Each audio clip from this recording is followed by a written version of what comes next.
Mr. Majority Leader. Thank you, Mr. Speaker. I rise to explain my votes. Yes, sir. Thank you, Mr. Speaker. I jotted down some notes, and I'd like to address you all now as members as well. Members, in explaining my vote on House Concurrent Resolution 2001, I'd like to take a moment to detail my understanding of this proposed amendment to the Arizona Constitution. As we all know, we've been looking for ways to increase the resources for classrooms here in Arizona without raising taxes. At the same time, for years, that important policy discussion has been mired in legal dispute over the precise amount of inflation that should be paid each year in the state budget. The agreement we vote on today puts significantly more resources to K-12 education, $3.5 billion over the next 10 years without raising taxes. The legal questions remaining in the lawsuit could have taken months or even years to resolve. Instead of fighting it out in the courts, both sides of the lawsuit are agreeing to a specific base level. That is amount of inflation or amount of inflation funding. This means that dollars can start flowing to classrooms. At the same time, this measure protects our state's financial standing. By giving flexibility to lawmakers and the governor in the event that our economy is subjected to serious economic downturn or a recession, like the one that crippled our state in 2008 and 2009.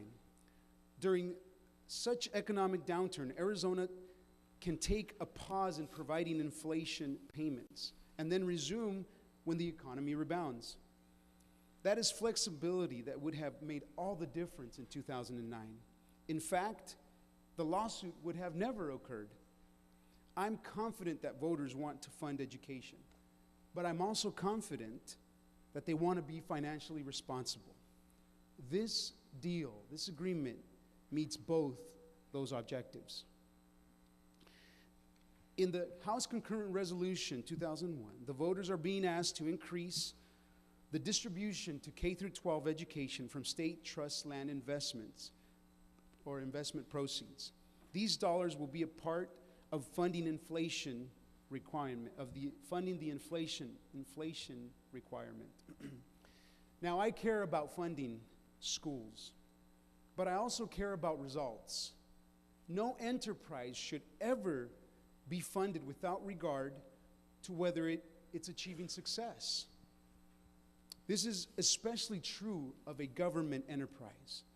That's why I am especially pleased that this measure not only provides more resources and is fiscally responsible, it also preserves the constitutional authority of lawmakers, the elected representatives of the people.